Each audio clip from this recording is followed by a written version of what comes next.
Hello. Good morning. How you Y- doing? You okay? I'm good. Are you okay? Yes, good, thank you. How is the connection? Yeah, I think it's all good. I'm on Wi-Fi, yeah. Yes. Right. Yes, I Well, think it's all good. if it stops, just let me know, and I'll make sure I turn everything else off. Yeah, perfect. How's your week going? Yeah, busy. It is definitely busy, but it is all good. How about yourself? Yeah, good. Nick's just sending a check-in over, and I'm like, can't believe you've got about 50 people doing that, sending them all over. Yeah, I got 64 on that group. That is crazy. And it's 64 another sick check-ins. group. I think I have about 84 check-ins today, I'm expecting. Wow. And you've got time to give everyone an hour. That's madness. I do videos, don't I? Either do like a video of me talking or a voice note. Yeah. No, it's quick, efficient. It adds more value as well, right? I find, Yeah, definitely. than a Yeah, I boring think it's email much anyway. better. You Um, can so cover a lot more. yeah, exactly. And we had a good chat obviously last time for anyone who will watch this about kind of like first timers, and we ended, didn't we, on kind of speaking about like post show. Yeah, So obviously, I mean, I've had quite a lot of experience, as I'm sure you have, like both personally and professionally with people post show.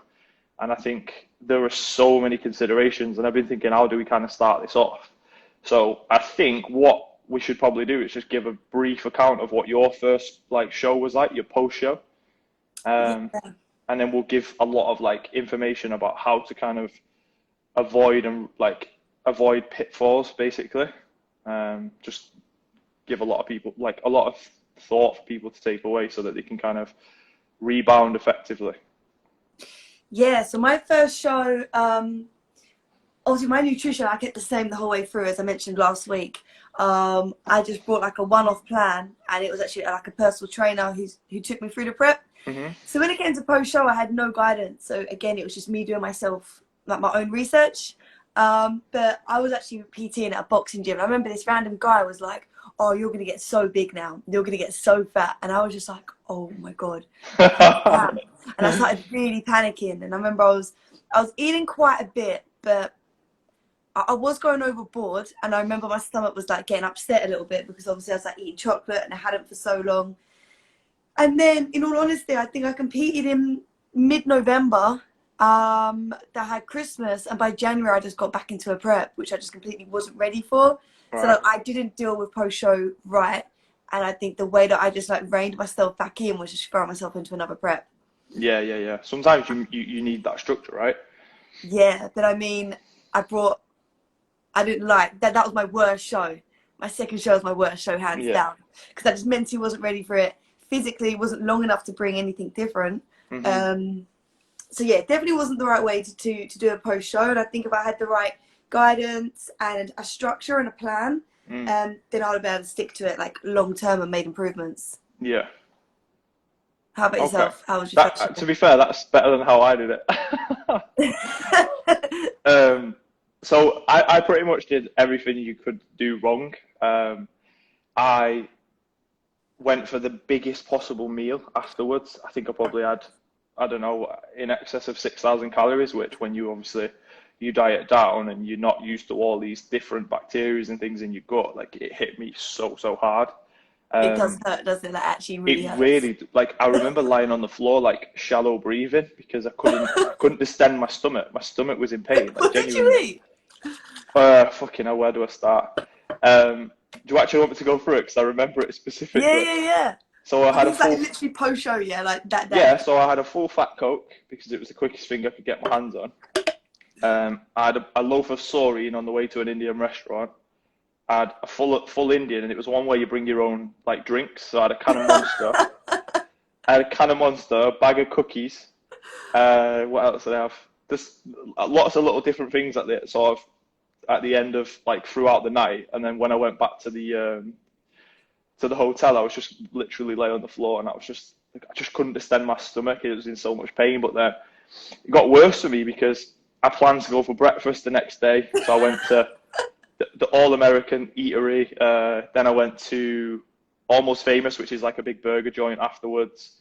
Sorry, for dinner that day. Then for my evening, I think I had Domino's, Wow. and I kind of, it was one of them where I just had to get, I was trying to get everything out of my system, but I was just trashing like my body really, like my stomach, and as a result, I just couldn't tolerate food. Like I couldn't eat anything that reminded me of prep, which if you think about it, it's only healthy foods what you eat on prep, like potato, Yeah, chicken. basics. Oh, you put oats in front of me, and I just wanted to be sick. Like I was just like, get them away. So it took me quite a long time to kind of get through that. And mentally, it was one of the worst things I'd done because it took a lot to physically eat like good food. But it was an incredible lesson, like a really good lesson. And I think a lot of the experience that I've had from that has helped clients and hopefully will help a lot of people watching this as well. Yeah, I was gonna say that's the best way to learn. 100%.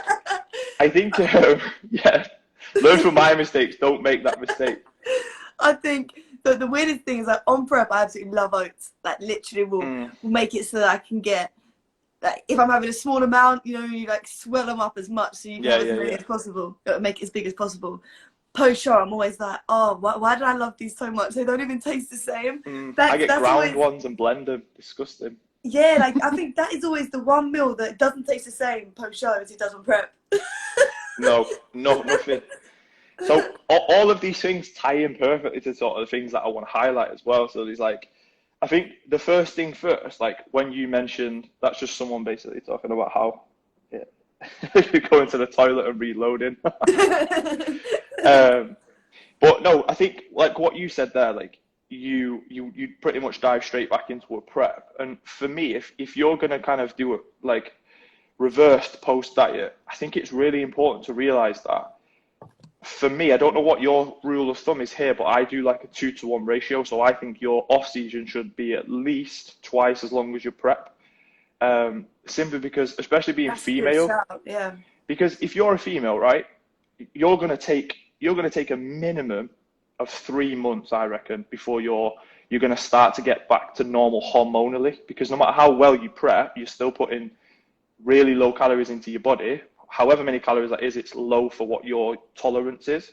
Yeah, yeah, So I yeah. think hormonally, if you're not going to be fully switched on and recovered for 3 months and then you're diving into another prep, yes, it's possible. But if you want to bring an improved version and you want to get better, you need to do at least double, I believe. Yeah, that is a very good shout. I think like I always think the first month post show. So taking my first show out of topic because that was very like losing control. The first thing I thought of to get back under control was just dive into another prep. It was not the right way to deal with it, but it did stop. But I think what it was, I just started. I just become a PT as well, so I felt so much pressure to stay in shape. Yeah. Because obviously for marketing and in order to get clients, I was just so scared of getting fat basically. So I was Yeah. like, if I just throw myself into another show, there's no way. But yeah, I think that show put aside. Normally post show it takes me about a month to then kind of find a happy balance again. Yeah. In terms of like my body weight. Maybe like a week after it will go up. Week after that it might like go up again, or I'll just feel puffy, like my face swells a little bit. Yeah. I remember after Prague last year my face was just a bit puffy. And then yeah, about 2 weeks after that I start finding, you know, a structure again, Yeah. eating the same foods, being okay with them foods. And then after a month I'm pretty much at maintenance. Yeah. I think think it that's takes that long to like the fascination of food to just kind of go. yeah, definitely. And it's I think it's important for anyone watching to realize that like post show you're going to want foods. That's normal. So just accept that you're going to want these foods. Like how you approach having the foods is going to be very important to whether you're successful or unsuccessful in how you reverse. But first of all, just accept it. And then it is quite normal. Like you're losing sight of the goal because if you think throughout a prep, obviously, your sole focus has been one day being absolutely shredded. And I think the mindset around it, it needs to begin like throughout your prep. So I'm constantly getting people, it sounds crazy, but I'm constantly in people's heads, like dropping like little subconscious things to try and get them to visualize like what post show is going to be like. Because if you're so focused on one day, the hardest thing in the world, once you step off stage is where's your purpose? When you're in the gym, you're not going to be shredded with, as in, like that stage look. You're not going to have like veins popping everywhere. I'm talking like a week or two post show, and then it's like you transition from not being shredded to kind of being in the middle. Like I'm not super strong like I was in my off season, and now I'm not super shredded. And I think that's quite a hard place to get. It'd be great to hear from you from a female point of view, but I know that in the off season I can deal with being fluffy because I feel big and strong and I look like I fill clothes out. And then when I'm not filling my clothes out, I'm shredded, so it's fine. So I think it's It is that transition stage, yeah. it is, and that transitioning stage is difficult because then you're like, well, my friend's asking me to go Domino's. Why am I saying no? And it's like it's understanding that you can still have those things. Don't limit yourself. It's just you need to make sure you have structure still going forwards. Yeah, so I call it post-show blues. I think this is what we touched So on real. last week. Yeah. Like you walk off stage, and even if you win and you have the best prep, the best package, you're on cloud nine. A week later, it's like, okay, now what? Like literally, what now? For me personally, my motivation to then stay in relatively good shape and to still train hard and things like that just has come down to business and practicing what I preach, walking advertisement as well. So when you're going to different gyms, there is the pressure when you're in the fitness industry to stay in good shape. So I think that always motivates me to get back on track. Yeah. But yeah, it is when you start not being able to see as much muscle detail and things like that. I noticed that I then start buying and wearing different clothes. Yeah. I have like my prep clothes. Yeah, really good point though. Clothes. Really good point. So I think first and foremost, anyone watching this who hasn't competed or kind of doesn't necessarily want to compete but does diet for certain things, it's like it's any goal that you have, it's post goal. So if you do a shoot or whatever, you still can have these things because everything you've like worked to, you're building up to. Everything you do is building up to this goal. So once you lose that goal, it's very difficult, isn't it? Yeah. But I think that's the perfect thing. Like, understand that you're getting feedback from a lot of people, whether it's pictures or in person, that like, oh, you look shredded, you look really lean, and no matter who you are, that's so nice to hear, isn't it? Yeah. So I think what you just said there about like switching up your clothes, like you're not going to be looking in the mirror and seeing improvements in body composition post show. So therefore, what we need to do is change the narrative. We need to stop doing that. Maybe body check less because you just keep going, all right, let me have a quick look. Are my abs there? Shit, no, that line isn't there. And I'm like, all right, stop fucking looking then, because you know it's going to be going away. So you've got to try and switch that mindset from post show, I think, to stop body checking as much. Yeah, that is something that I do without even acknowledging. So I won't take as many pictures post show. Just like that short time period, I'll just literally just like chill out a bit. I won't weigh myself. I won't take as many check-in pictures.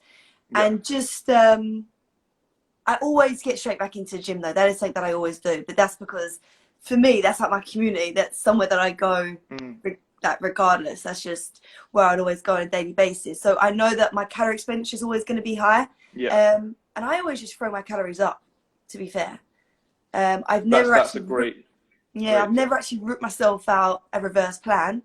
I just throw them up and then just start eating, and I'll have more things. I'll obviously like I said, the first 2 weeks I'll be having more like Domino's and some donuts and some chocolate to get it out of my system, and then as in 2 weeks go, I'll just cut that crap out and then just stick with more the basics but still in high amounts. I suppose that I'm not actually that structured, but it just kind of works. Yeah. It does just work, so I don't overthink about it. So do you find that transpires into clients as well, or is that more like, because I would say we're kind of in the top 5% in terms of like, again, it's like, it's what we do, it's what we love, we've got experience, I've messed it up, then I've learned from that and got it right. So how do you find that your clients balance post show, is it? Do you know what? I think it depends on different personality types to start with. Some people are naturally going to be more anxious about it before it even happens. They're going to start messaging you about it 2 weeks before they've even stepped on stage. But then there's some clients that are going to see the positive no matter what. Like if I say to them, but your legs look already fuller, or your glutes are going to grow back, and it's about how the client sees themselves if they already see themselves in a positive light and self-confidence is already high, I think post-show is going to be easier. If a client struggles with confidence anyway, they're going to be more apprehensive about it. So I think a lot of it is about the emotional support, reassuring them, knowing that it's, you know, it's natural to gain body fat at this stage. It's all part of the process. And again, it's like something that I say that makes it sound so simple is that the scales go up, but they also come back down, and it's all within our control. If they go up by 10 pounds, I never really stress. Like, if I'm literally a couple of days post show and they've gone up a stone, like, that's possible, right? With water and things. And I just think, you know what? It can come back down within the next week. And I'm not going to cry about it because it's within my control what I do the next 7 days. And if I'm truly unhappy right now, then we just crack back on and bring it back down. So I think once you realize that it's not permanent, this weight that we gain, it's only temporary until we just have that mindset switch. And then you become less stressed about it. And then when you're less stressed and more chilled about it, it's easier to bring it back down anyway. So I think, a massive part is just making them relaxed, knowing it's normal. And I suppose with my plans, I know coaches have loads of different styles, and I don't know how it is for you, but I will ask them what foods they're craving, what foods they want in their plan, and I'll give them more food than they think they're going to receive. And they'll look at me and be like, oh my God, this is so much food. And it's like, yeah, it is a lot of food, but if I gave you less food, you're going to eat a load of crap anyway. But I give you more food than you think you can handle, but you stick to them clean calories, it's going to be much easier. And I think that is the best way to go about it. I just give them more than they think that they need, but then they're full up and then they don't crave the sugars that their body naturally wants because they're post-show. Yeah, you've got, it's understanding that, like, the cravings are normal, and when you restrict the body so much, you've got a goal that means way more than choosing to have those foods. And then when that goal goes away, you're going to want them all. You're going to want everything. So I think you've got to give yourself the best opportunity. And one of the biggest things I say to people, before I carry on, is my signal still okay? Yeah. All right, cool.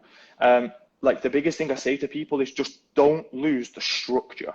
Like, it's completely fine if you go, right, even if I send someone an updated plan, which I always do so they can get their head around it, they can prepare whatever they want to prepare. But like you said, like, minimum of maintenance calories, which is quite a lot higher than what you've been on. I'm like, one thing I don't want you to do is, even if you take meal 1, 2, or 3 that you've had and change them, don't lose the structure. Because what I think people typically do is they'll buy one of those big post-show cakes and they wake up in the morning and their brain goes, they're not good investment. I hate them so much. And I'm like, I'm going to have eggs, but that cake over there with peanut butter and every single craving I've had is staring at me. You have a slice of that, and then it's like, right, all right, that's cool, I won't eat my breakfast. And then before you know it, you're back on that cake or you're back eating something and your structure's gone out the window. And you're just substituting every meal for crap. Literally. And I always think, like, it's not a case of losing, like, being fully shredded where your, like, veins are popping that affects people. It's because training goes to shit, eating goes to shit, you feel horrible, your routine's all over the place. So not only have you lost this goal, but you've lost everything that made you feel good about working to the goal. Because as we said the other day, it's not being lean that's made you feel great. It's the fact that you're taking care of your mind, body, and soul on an everyday basis. So when you completely switch these habits, you go from this end to this end, it's like you lose the way you look, and then that's when you get obsessed about it. I think, especially when you go to the gym and it's like, because you're eating trash, you feel, because I don't know, like you said, you train really well, and that's kind of like what's like always consistent with you. Like, I've got to the point where, because I ate shit, my training went through, like, plummeted, and I just didn't want to do it. I wasn't, as I said to you before, I wasn't super strong like I was in my off season. I wasn't fueling my body, so I felt horrible. So the one thing I would say to people is, post show, try and add as much structure as you possibly can. Like, if you're going to go out with the girls or the fellas or your missus, whatever it may be, and you know that that's like lunchtime or dinner time, try and have structure during the day still. On your increased calories, adding in things that you enjoy, but still structured, you know what I mean? It's like, you don't need to have like a croissant for breakfast just because you've been craving it. Like, you can have your normal breakfast and then a croissant with it type of thing. Do you get what I mean? Yeah, I'll tell you something that I done my last 2 shows as well, actually, that I just remembered. I arranged to train with people. So the training sessions were, I think that's why my training was so good post-show as well, because I was training with people, I had more energy, and I was excited for the sessions. And when you have a really good session, it's like, I don't want to go and waste that. Like, Yeah. I'm not going to train hard and not eat well, or at least eat enough to recover. I don't mind if I eat too much, but I'm at least eating to get the most out of it for, you know, muscle growth. And another thing is I was going to different gyms. You know, when you train the same gym every day on a prep, Yeah. post-show, I was traveling about, I was going to different gyms, and it just made me more excited for training. So I suppose that was why it was so consistent as well. And I think that's like, it is a good investment to do that. Yeah, you're switching up something that's like completely separated from your prep, aren't you? I think that's I've not really done that. That's a really good point. Having someone there to push you. Yeah, for sure. And like just using different machines that are just going to be at different angles. Again, it just makes the session more enjoyable. But I think as well, post-show, and that, like, so many people look past the point that what they're putting in their body is fuel. You're going to feel crap, and you're not going to be able to get back on track if you keep putting bad food into your body. And I say bad food lightly, but I mean just, you know, throwing sugars in. You're not going to be waking up feeling great, and you're going to get caught in this vicious cycle. It's just going to keep spiraling out of control. I think one of the main focus points should be health. So 100%, yeah, definitely. That people should be really prioritizing that. And the better you feel, the better your sessions, the better your progress. Yeah, it's most definitely it's definitely a mindset that, and I think it, like we said before, it's something you've got to work on throughout, because I think sometimes like those cravings can outweigh logic, so you know logically this is no good for you. But you're not in a position, if anything, you're in a heightened emotional state, and that's where the majority of people then lose control. So it's like, as we said before, if you've got a really bad craving and then you have a normal meal, that craving is going to be massively reduced. Whereas if you just open up that craving and open a can of worms with something that isn't necessarily like nutritious, then that's when you are going to start that binge cycle. But I think you just need to keep that structure and plan your meals. Like, I think that's the biggest thing I found. Like, I don't believe it's the foods necessarily. Like what you said before, like you go shopping, right? And there's like all these different foods are talking to you as you're walking down the aisle. Have you ever experienced that? And you think, this is incredible. Like, and then once you're allowed to eat it, you're like, where's all that good food gone? Because I don't know about you, but for me, I crave the social aspects of it, like having a glass of wine with my missus, or going out for a meal with my pals, not necessarily, and feeling full, not necessarily, I need to have like all the sugar in the world. Yeah. To be fair, I think personally for me, I've never really rebounded out of control post-show. I've never experienced that. And I think it's mainly because I love routine so much. I absolutely love routine. I love structure. So as soon as I'm out of it for a couple of days, I don't feel myself, and my whole day doesn't run right. My work doesn't run right. So I have to get back into routine, like mentally for myself. And so I think what you say there is about being in structure and routine is actually key to it. Oh no, honestly, like really is, because that's all you've had, and that is why you're able to reach your goal regardless of it, because the structure and routine in your life is so much a priority. So it's easy then to make your meals. And then as soon as you think, the biggest mistake is, I'm just gonna have a couple of days off plan. Like, I recommend taking time away from it for sure, but still don't lose that structure. Because as you said, literally the difference between me completely messing my post show up and you nailing yours was the fact that I lost structure and you didn't. Yeah. And I think it also comes down to, as again, like personality types in regards to, I am a little bit OCD about my structure, do you know what I mean? It is genuinely key. But So I think that definitely plays a part. But here's what I was gonna say. Do you have clients that like post show they book a holiday and then they suddenly get super lean and suddenly like, oh no, I've got an all-inclusive holiday coming up. I don't want to be restrictive. You know, like their partner wants them to relax, of course. Have you ever been on holiday post-show? I remember I went Jamaica all-inclusive for like 11 nights. Go on. I've never done it. Go on.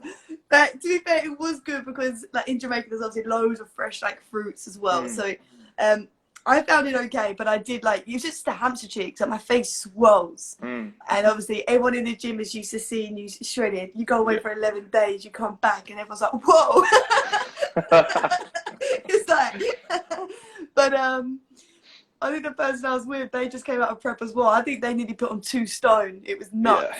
Yeah. It's only ever going one way, and like, it's like, there's a certain element, like, if I wouldn't say don't book a holiday post-show, right? If you want to be a meticulous bodybuilder and like you want to be a pro and all this sort of stuff, then one, you're probably not watching me talk right now, but two, it's like, it really does matter. But if you're just like a sort of like an everyday person and you want to experience competing and you want to do it to challenge yourself and you've got a holiday booked, go away, enjoy it, and just understand that, like, don't sabotage yourself for going away and having these foods and putting a bit of weight on, because that's destructive. And I always say to people, look, like, all right, we're not as lean as we were, but you're a master of dieting. You've completed it, right?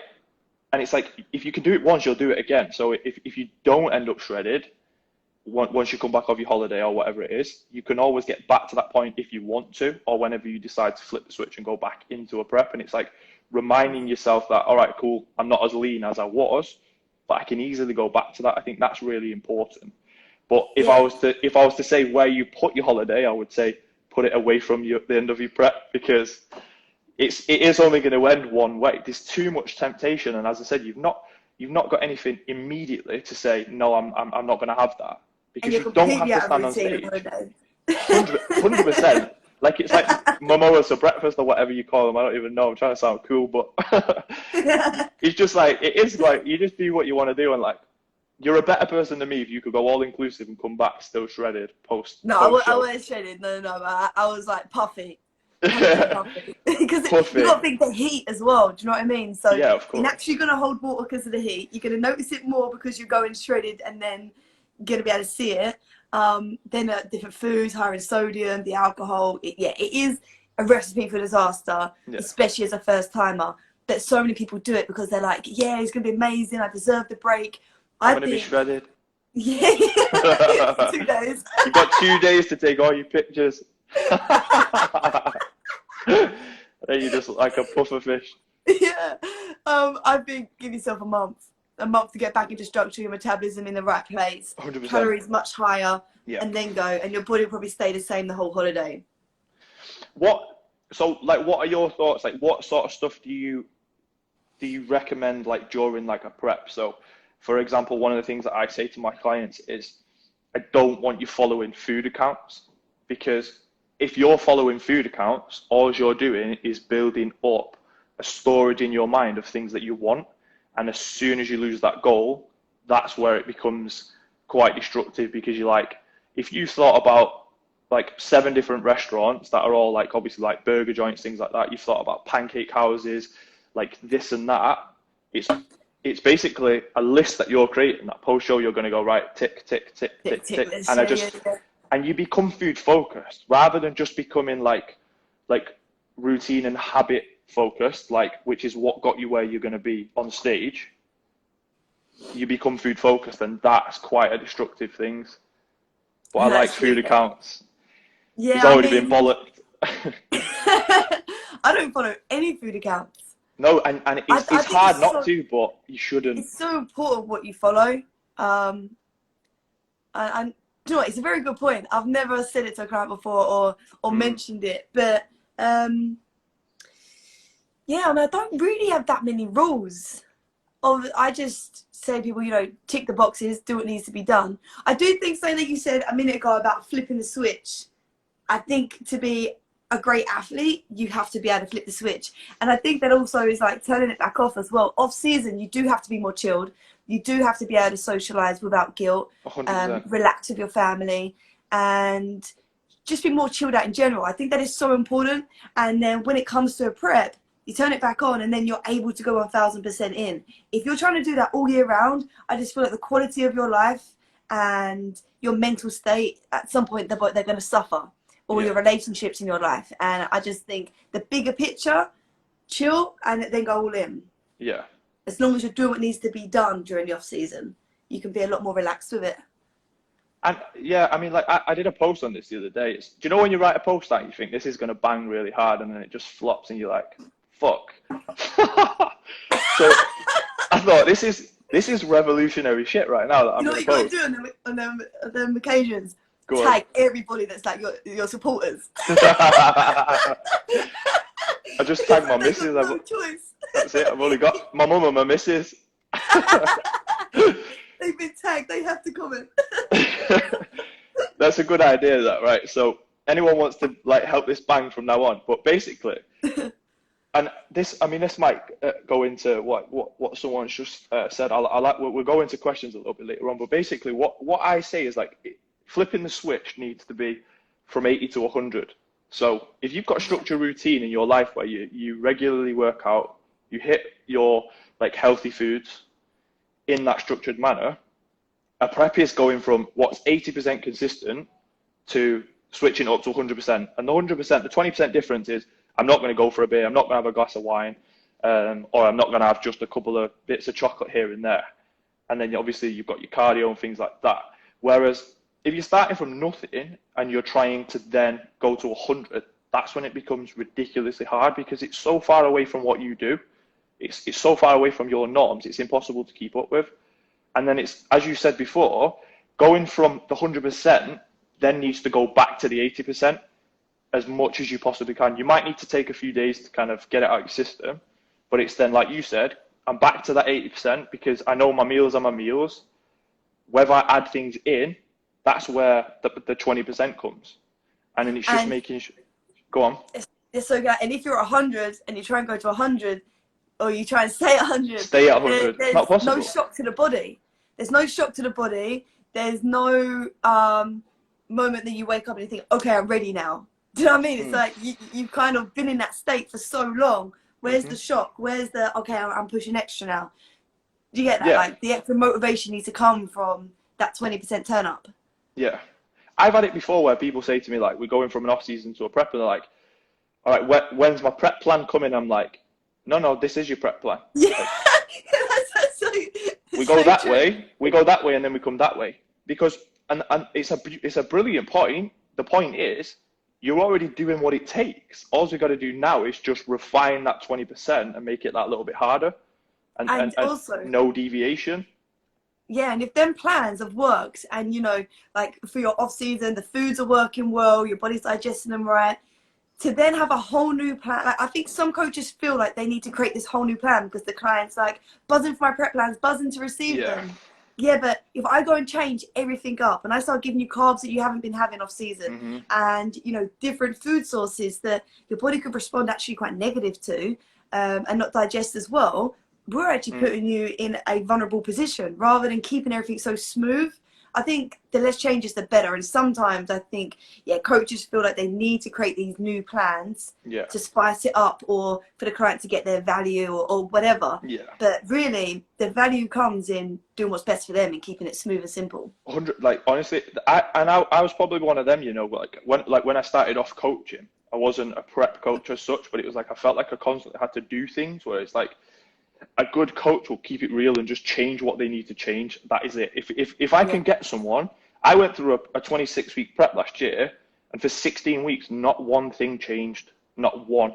And I didn't at any point say to the person I was working with, be like Rob, what's going on? Like, you're giving me nothing, because it was just like my body was changing. So it's just important to understand that. And like taking it back to post-show, you want to keep as many foods in as you can, because reintroducing foods that you've not been eating is going to be quite a stress to your digestive system. So just allow the extras that you're going to have be the changes to your plan. So like I said to you, like if you adore oats and you really wanted some Nutella or Lotus spread or whatever it is, that's what you craved, add them to your oats. Don't even consider it. Or if you're going to go out and change like one of your meals for a meal out, don't consider it, but just allow that to be the change. It's not a case of, right, let's just completely do a 180 and change everything. Yeah, so important. But it is, it isn't. I think if people keep those 80% in consideration, and it's not because like we're not good at bodybuilding because we're really, really good at sticking to 100%. we're really good at it, and anyone who wants to be really good at it is good at it because they can stay at 80% for a long time. Like, well, forever. It's maintainable, it's manageable. We know that the 20% doesn't come from I'm on my own watching Netflix, so I'm going to order a Domino's. It comes from, like, it's Friday night, I'm going to go out for a meal with my friends or family, and that's the difference, isn't it? That's where I think balance is very much distorted between, like, general population and in preps as well. Sorry, post-show. Yeah. And I think just adding little things back in, like your ketchup, your barbecue sauce. They're fuck all of those. You don't have them off season? No, I do, but not well. post-show. It's the last thing in the world I'm excited to add in. Right, yeah, not get me the Lotus spread and the Nutella. Fucking ketchup. Come on, girl. No, but then no, I get you. Whatever you miss. Yeah, 100%. Food does taste different when you've then got them back in. Yeah, no, I 100% agree. I just like to be a bit of an idiot sometimes. Sorry. Imagine, what are you craving? I just really want a big bowl of ketchup. Just give my barbecue sauce back. But I think like really good points. So like going from like the following food accounts as well. What I said before, a lot of people will create a food bank. So like I've known people. I personally have never experienced this, but I know people do it. It's like they'll have a cupboard. So if they fancy something, they buy it. I'm guilty of this. Yeah, they buy it. So basically, what you're doing, craving by buying it. Yeah, you just like you're sending someone shopping with an unlimited budget. That's what you're doing. Like you'll be skinned before you know it. And it's just like if you want to get through it without like having temptation that's there, because once that voice enters your head, oh, there's chocolate in the cupboard. It's like no, we don't want that. And then your brain's like chocolate. And no matter how much you fight it, you're gonna go in that cupboard. And once you open the box, that's it. I got a massive hamper of Dairy Milk chocolate, like massive, right? Every single, because Dairy Milk was my favorite, and it had every different type of Dairy Milk chocolate there was possible. I ate so much of it, I didn't even like Dairy Milk anymore. I was like, no, I think it is actually, it's not wise. No, definitely not. Storing food. I that one I have definitely done myself though. Oh, okay. So you're not as sweet and innocent as what you're saying. Yeah, that full back of memory that did of the Dairy Milk, and I ate way too much of it. Yeah. I don't feel like I get why people do it, because obviously I've done it myself. I understand it, that you're excited for, especially if there's like new food out, you know, if it gets like new Jaffa cakes or new this, new that. You want to jump on it and store it so that it's not run out and you've got it for post show. But that can get a habit every time you go shopping. It's like, oh, I can't have it now, but I'm going to buy it because I know that I'm going to want it. And then before you know it, cupboards are full. And like number one rule, if you don't have it in your house, you're not going to eat it. Like, who's actually going to get in their car and drive to a shop to go get a couple of biscuits? You're just not. Well, do you know what? I'm speaking to a client today. That's the rule of thumb for everyone. We're all so lazy. We're just never going to go shop. She's like, I just keep going shop. I don't have it in the house. I keep going shop. And I'm like, who the fuck are you? I've got a co-op like opposite my house. Oh, have you? Still, I'd be too lazy. I'd be like, nah, it's cool. But no, like definitely, like it's fine if you are to go and like if you was to go and buy something, but having it in, it's just going to become way more frequent, and you're going to find that you'll add it in at times where you wouldn't necessarily. You just you're almost testing yourself even more, and you're going to have to be so much more self-disciplined. Like, don't put yourself in that situation. Like, I know firsthand how difficult that is when you've got your favourite chocolate bar, a mad hamper of it. It's nuts, especially when you're in a vulnerable position already. Yeah, and it's that thing as well. Like, so if we look at it from more of a physiological point of view, you've got like leptin and ghrelin levels, which are going to control your cravings and are going to control how like satiated you feel. You've been putting them under pressure. You've not allowed your body to feel full for a long time, and you've allowed cravings to be at the peak. And it's one of those, obviously, when we put sugar in our body, it evokes an insulin response. So from there, you lose control. Like, no one on planet Earth has probably got the strength at that point to then say no. So it's just like, you've just got to be really, really careful of how you do it. So those regular foods, not having them in and not building up this, you build up this big image all the way through your prep, where you think, right, everything I'm not allowed is now accessible. And I think that's the wrong mindset. It's like, you are allowed it, you're just choosing not to have it at this time. Yeah. And It's remind yourself, it's how you always take going to be the right there. step. Yeah, that's 100%. literally it. As long as you know the food's always going to be there, you're on enough food on a daily basis to not be hungry anymore and to be satisfied. Because I think when coaches really slowly build clients back out of a show and their blood sugar levels are still dropping because they're still hungry pretty much, that's when the cravings are even stronger. And then they're like, why am I pushing through these cravings? What for now? Yeah. Like the goal's already gone. So I think keeping clients full is key. Giving them food that they enjoy. Dropping cardio. I drop cardio straight away pretty much. Go on, rapid. Fuck it out. I'm just like, drop your cardio, smash. I give them a new training plan, smash your training plan, have a cheat meal a week, and chill out, prioritize your sleep. And that kind of works because I take away their stress, and I'm just like, you can eat now, you can have your cheat meal, you can socialize. Like, we will review it once a week, and as long as they check in once a week and I can see what's happening, if I feel like they then need the cardio, if I feel like the food needs to be brought down, we can. And there's only so much harm that's going to happen in that week. But by giving them the flexibility, by giving them, taking that stress away, they're then in a better position to make a wise decisions on a day-to-day basis. Yeah, you like you just said there, like you just want to remove as much of the mental and physical stress as possible. So I will reintroduce cardio because I think recovery-wise is a ton of benefits in the off-season.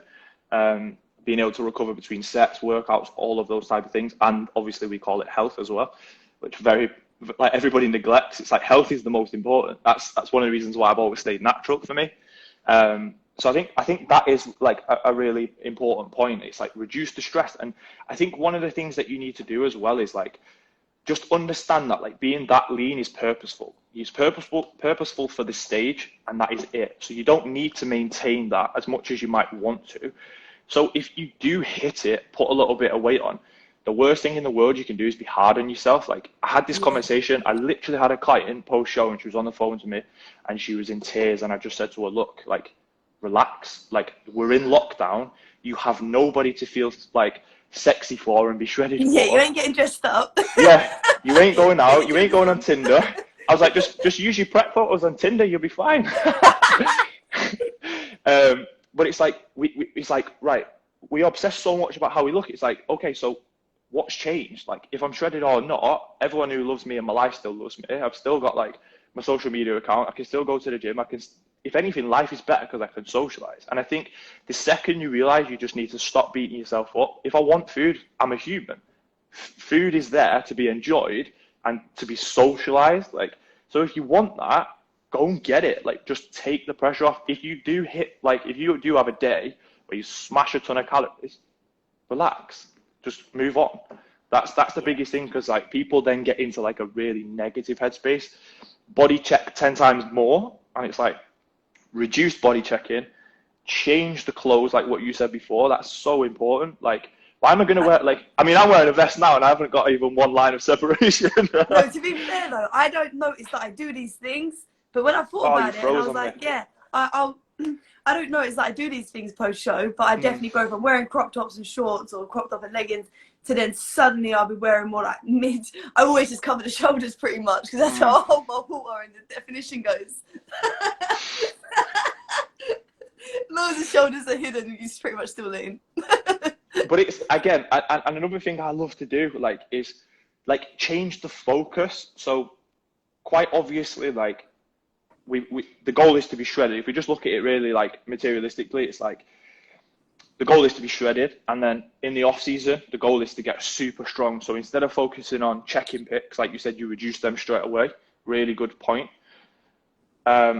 Focus on numbers. So straight away a client gets a new plan, straight away just a bit of motivation. Like if you want a couple of days off, a couple of days off training, if you want to have a couple of workouts where you go in and just get a good feel, then fine. Just go in and chat pretty much. Yeah, talk about your trophies basically. Get a new plan. If you've got a coach that isn't myself or you, like, ask for them, what's the plan? Like, you take responsibility for it. Ask your coach, what is the official plan? Because too many people go, we're just kind of expecting my coach to do it. Unfortunately, not everybody focuses on it for one reason or another. So take responsibility and go, right, what's the post-show plan? Can I have a new plan? Can I have a new programs? Because we all get motivated. I've got Yeah, it's about being excited again. Being excited for a 100%. new plan, new goals, seeing how your body responds, and looking for the positives. Like, I will genuinely accept the fact that my waist will get bigger, knowing that my legs are going to get bigger. That's a massive win for me. And if anything, I prefer that midpoint that I'm at now, where my legs are bigger, my waist is bigger, but I feel more feminine about it. So it's okay. And I think that mindset shift. I think when you're getting compliments so much that you're really lean, you then think that's how you should look your best. But everyday life, it's not. That's bodybuilding. Don't get that misinterpreted for that's how you look best for everyday life. That's how you look best for stage. Yeah. And for bodybuilding. Everyday life, when you're wearing jeans, when you're going to work, you know, having that extra body fat, you do look more healthy, in my opinion. Yeah. And I think it's just like, a lot of the time, like, people become married to this identity. So, like, I am the shredded one. So every photo, and it's difficult not to, because, like, I could go on my Instagram feed now, and I don't know if I'm more attracted to the females or the males. Like, everyone's just fucking perfect, and it's like, this isn't real. Like, it's just not real. Not everybody. Like, I could take 600 photos during a prep and post them for 2 years. It's easy. So don't get married to the identity of I'm shredded. Get married to the identity of progression. Okay, you're shredded because you're progressing in the off season. And I argue, if you're not looking at your first prep being your stepping stone to your second prep, or your second to your third, you're probably not competing for the right reasons. So, and even if progressing from one show to another isn't, you're going to progress from one stage of your physique to another. So constantly think about the progression. What's going to get you to that next level?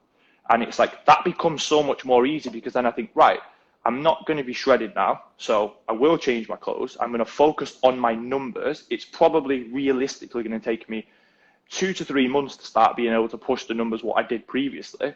But I think by having honest conversations with with that, Jesus, I can't speak, having those honest conversations with yourself are far more likely to allow you to kind of go in the gym, feel motivated, rather than going, well, I can't get anywhere near the 40s I was lifting. I'm not fucking shredded anymore. Basically, what am I doing with my life?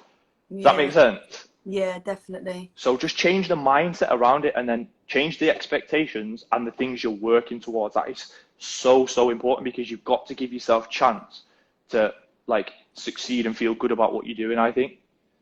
Yeah, I think naturally post-show is a difficult time. It definitely is difficult, and you are vulnerable mentally and physically. But I think one of the key things is just not being too hard on yourself as well. Yeah, 100%. Because then 2 weeks post-show, that is the transition period where you just need to ride the wave, in all honesty, isn't it? Ride the wave of emotions of, okay, my physique's going to change now. I'm not as strong as off-season. And yeah, it's about knowing where you're going and being okay with where you're at that moment. Because there's a bigger picture, and there's something bigger that you're going to achieve now. Yeah. One of the things I love to do as well is, like, jump on calls. This is something I've implemented recently, is jump on a call with someone, get the stage pictures, and go, right, okay, where can we improve? All right. And give someone, like, next time we go on stage, like, this is where we're going to improve, because that gives you, again, a drive and a focus. Like, well done. You've smashed it out of the park. You've got such good results. We might have got third, second, or got to British but didn't place, whatever it may be. So you say, right, what now can we do? So if I get a thicker back, if I get bigger triceps, like, any of those things, like, that's going to give you then focus and purpose, which is the one thing that we crave for the off season. You've got direction. Do you know what I mean? Yeah, that's important. That is why it is important who your coach is throughout a prep, but also that aftercare and attention to detail after show, I think, is what separates coaches 100%. And you can tell as well, like, all you have to do is look at a coach's clients post-show. Are they caring for them? You know, there's going to be the exceptions where sometimes, you know, people aren't engaging with the coach. There's not so much they can do to help in them situations. But the vast majority, how are their clients' health? How are they talking on social media as well? Are they massively struggling? Because if I had a client that was massively struggling, really openly on social media, I'm straight away calling them. Like, hey, you know, you haven't got to open up to social media, open up to me. Like, let's get through it. Because they shouldn't need that extra support from them. They should be turning to you for that. Yeah, it's definite. Like, I think as a coach, we're responsible for for working on this throughout the prep, i.e. adding in like a lot of the things that we said, like telling people not to be food focused, not to follow accounts, not to build up these that account thing is quite clever. These food, thank you. That's original. I think so. Anyway, maybe it isn't. But I just think if we're working on it then, and then we've got everyone in place, everything in place in terms of a rebound plan, and just knowing that you've got support there, it's then up to the client to make sure that. So anyone listening, it's the biggest mistake you could ever make is to shut down or get rid of your coach post show. Like if someone said to me, I'm 8 weeks out, I can only afford 2 months of coaching. Can I do my last 8 weeks or my post show 8 weeks? I'd rather do someone's post show because it's so important, because it's going to dictate how you get back into real life, like how you come back to the real world of not being like in a show. It is that important. And like you just said, I've had clients who literally I've rang them, called them, emailed, everything, and they just switch off and they've rebounded really badly, and there was nothing I could do in terms of reaching out. They just kind of went into their own place. I managed to help them after it, but the point is, it's like, don't think that the job is done as soon as you get into that position, as soon as you step off stage. Like that's where you need accountability, support and structure 10 times more than anything else. And I think the placing of the show is irrelevant. It's so irrelevant, mate. Because I have people that win and will still struggle. I have people that, you know, don't place at all, don't meet their own expectations, don't do amazing post-show. It actually is irrelevant. It's down to, the mindset for sure. And it's down to your reason. Like if you've got a strong enough reason to compete, not because you want to be shredded, but because you love progression, you want to challenge yourself, and you've already ingrained those habits. It's just a case of, like we said, it's like, if I'm at 80%, to jump 20% is really easy. And then to lower back down to 80% is really easy. It is just knowing like how I do that. And I just think if people put into action what we just spoke about for the past 50 minutes, that transition back from 100 down to 80 should be a lot simpler. Yeah, staying within that threshold is key, because anything bigger than that is putting your body under so much stress, then you're going to be getting the negative effects and, you know, detrimental to your health. That threshold is actually key for optimum health and performance, I think. Yeah. What's this thing of health we speak about? It's either results or that's it. I'm sure that I don't care if I'm unhealthy. But to be fair, there was the one other thing I was going to mention, just to ask your opinion. So when clients ask for, like, if it fits your macros post show, like for me, I don't like it. I don't agree with the whole number tracking and watching every food, and then they just turn to loads of sweeteners, and then 100%. I don't agree with it personally, but you agree? 100%. So what I would do with that is I would say to someone, I'd say there was probably a very, very, very small percent of people that could handle it and give the structure they had. I.e., if you were eating 5 meals a day on prep, protein, carbs and fats, veg, and then extras, then I would say fine. But I don't think many, if any, especially first time, can handle that. So one of the things that I would do for someone, and that I do regular, is I would say, right, post-workout, you've got 50 grams of carbs, do what you want with.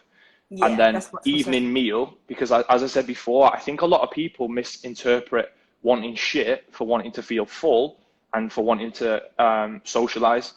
That's why I recommend massively just being like, right, here's my social calendar. I'm going out Monday, Wednesday, Friday, whatever it may be, to this place, this place, this place. You're in control of ordering like good foods.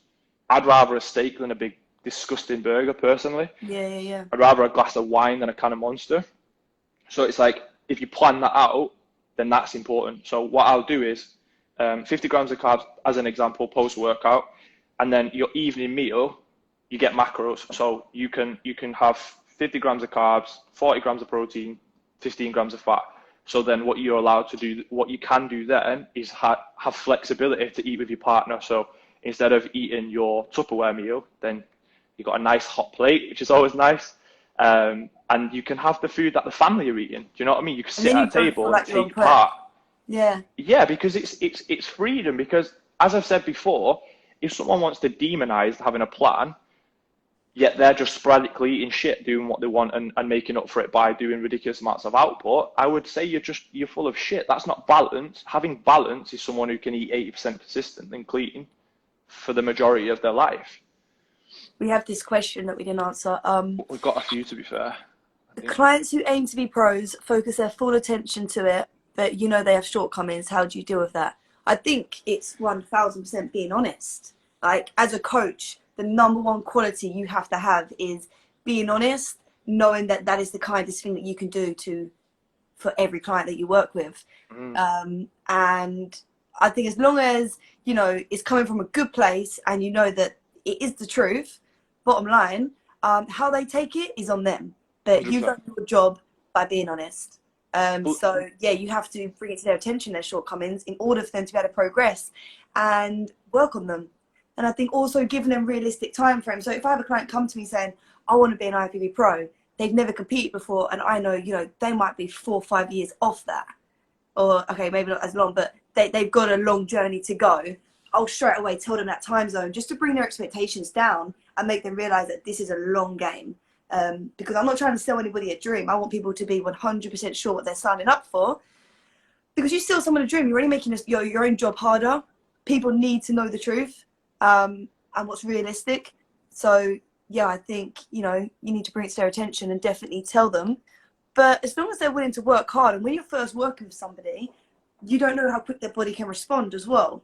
Yeah. So it's not about being negative, it's about being realistic and say, you know, if you smash it and you train and you are committing as much as you say you're going to, then, you know, we could progress real quick, or we could definitely see some changes. And then I can give you a better estimate of when you're going to be able to achieve your goal. Yeah. But I think definitely setting realistic expectations from the start. Any coach who blows smoke is only going to be accountable when they don't handle that. And it's a work in progress. Like, bodybuilding is irrelevant. It's not about how you place, it's about how you progress.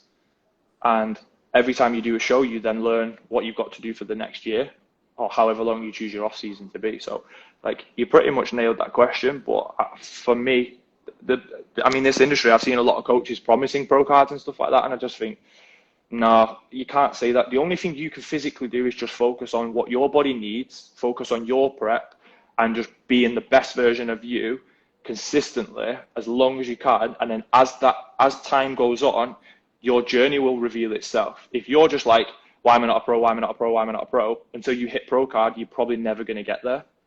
It just has to be transitional. Like, you've done so many shows now, and if you decided, right, I want to do PCA, I want to be a pro, like, chances are we could do like a British finals, see how you placed, and then go, right, I reckon probably next year we could go for the pro card.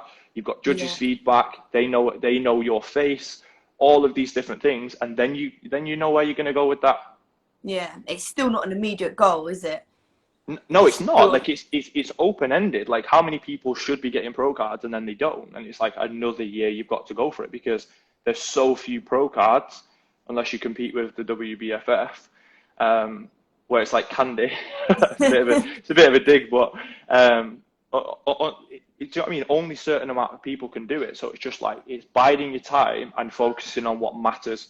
Because no matter how good you think you are, you don't know who will show up on the day. So just for me, focus on you, ticking the boxes, doing what you need to do to develop your physique. I think that's the key. Yeah, definitely. Make me special. There was a few others, but we've got 50 seconds remaining.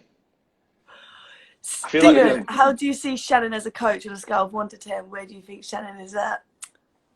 Power up sucks. What are you saying? Why are you putting me in this position? we've got 40 seconds. I've not got long enough to slate you. So 30 seconds to blow smoke up your ass. Where do I begin? So I've just signed my missus up to Shannon's coaching. I think results speak for themselves, and you live and breathe what you're doing. You put into practice everything that you preach, and that's all that matters for a coach. Giving a shit about a client, if you don't feel your coach does, then you've failed. But we've got 7 seconds if you want to blow smoke up mine. Right, take care.